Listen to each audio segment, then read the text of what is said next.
Item ಯಾವುದೇ ಇರಲಿ try ಮಾಡಿ ಆಚಿ ಚಿಕನ್ ಮಸಾಲಾ. ಆಚಿ ಚಿಕನ್ ಮಸಾಲಾ. ಗ್ಯಾಸ್ ಸಿಲಿಂಡರ್ ಅಭಾವದ ವದಂತಿ ಕಡಿಮೆಯಾಗ್ತಲೇ ಇಲ್ಲ. ಆತಂಕದಿಂದಾಗಿ ಜನ ಗ್ಯಾಸ್ ಏಜೆನ್ಸಿಗಳ ಮುಂದೆ ಜಮಾಯಿಸ್ತಾ ಇದ್ದಾರೆ. ಇದರ ಮಧ್ಯೆ ತೈಲ ಹಡಗು ಮೊದಲ ಗುಜರಾತ್ಗೆ ಹೋಗಿದ್ಯಾಕೆ? ಇದು ಡಿಸಿಎಂ ಡಿಕೆ ಶಿವಕುಮಾರ್ ಅವರ ಪ್ರಶ್ನೆ.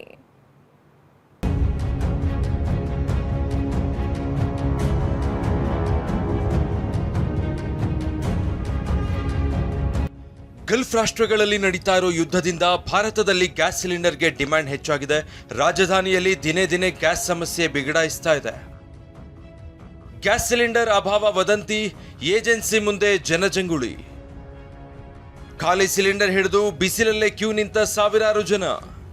ಸಿಲಿಂಡರ್ ಬುಕಿಂಗ್ ಆಗ್ತಿಲ್ಲ, ಏಜೆನ್ಸಿಗಳಿಗೆ ಬಂದರೂ ಸಿಲಿಂಡರ್ ಸಿಗ್ತಿಲ್ಲ ಅಂತ ಜನ ಕಂಗೆಟ್ಟು ಹೋಗಿದ್ದಾರೆ. ಭೋಪಾಲ್ನಲ್ಲಿ ಗ್ಯಾಸ್ ಸಿಲಿಂಡರ್ ಅಭಾವದ ಭೀತಿಯಿಂದ ಗ್ಯಾಸ್ ಏಜೆನ್ಸಿ ಮುಂದೆ ಜನ ಕ್ಯೂ ನಿಂತಿದ್ರು. ಬಿಸಿಲನ್ನು ಲೆಕ್ಕಿಸದೆ ಕೆಲಸ ಕಾರ್ಯ ಬಿಟ್ಟು ಜಮಾವಣೆಗೊಂಡಿದ್ರು. ಇನ್ನು ಹರಿಯಾಣದ ಮೀರ್ಪುರದಲ್ಲೂ ಗ್ಯಾಸ್ ಸಿಲಿಂಡರ್ಗಳಿಗಾಗಿ ಜನ ಪರದಾಡ್ತಾ ಇದ್ರು. ಏಜೆನ್ಸಿಯಿಂದ ಹಿಡಿದು ರಸ್ತೆವರೆಗೂ ಗಾಡಿಗಳಲ್ಲಿ ಸಿಲಿಂಡರ್ಗಳನ್ನ ಇಟ್ಕೊಂಡು ನಿಂತಿದ್ರು. ಮಧ್ಯಪ್ರದೇಶದಲ್ಲೂ ಬಿಸಿಲ ಬೇಗೆ ಮಧ್ಯೆಯೇ ಜನ ಖಾಲಿ ಸಿಲಿಂಡರ್ಗಳನ್ನು ಹಿಡಿದು ಏಜೆನ್ಸಿಗಳ ಮುಂದೆ ಬಂದಿದ್ರು. ಕಿಲೋಮೀಟರ್ ಗಟ್ಟಲೆ ಸಿಲಿಂಡರ್ಗಳನ್ನ ಜೋಡಿಸಿ ಜನ ಕಾಯ್ತಾ ಇದ್ದದ್ದು ಸಾಮಾನ್ಯವಾಗಿತ್ತು. ದೇಶಾದ್ಯಂತ ಈಗ ಗ್ಯಾಸ್ ಸಿಲಿಂಡರ್ ಕೊರತೆ ಎದ್ದು ಕಾಣ್ತಾ ಇದೆ. ಜನ ಗಂಟೆಗಟ್ಟಲೆ ಕ್ಯೂ ನಿಂತು ಗ್ಯಾಸ್ ಸಿಲಿಂಡರ್ ಪಡೆಯೋದಕ್ಕೆ ಪರದಾಡ್ತಾ ಇದ್ದಾರೆ.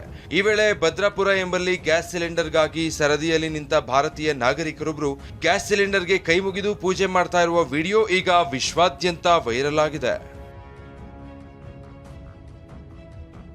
ತೈಲ ಹಡಗು ಮೊದಲು ಗುಜರಾತ್ಗೆ ಹೋಗಿದ್ಯಾಕೆ? ಡಿಕೆ ಪ್ರಶ್ನೆ.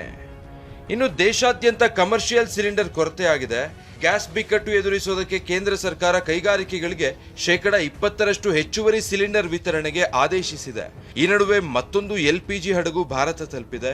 42,000 ಮೆಟ್ರಿಕ್ ಟನ್ LPGಯನ್ನ ಜಗ್ ವಸಂತ ಎಂಬ ಹಡಗು ಹೊತ್ತು ತಂದಿದೆ. ಹಡಗುಗಳು ಗುಜರಾತ್ಗೆ ಹೋಗ್ತಾ ಇರೋದು ಯಾಕೆ ಅಂತ ಡಿಕೆ ಪ್ರಶ್ನಿಸಿದ್ದಾರೆ. ದಕ್ಷಿಣ ರಾಜ್ಯಗಳ ಕಡೆಗಣನೆ ಅಂತ ಟೀಕಿಸಿದ್ದಾರೆ.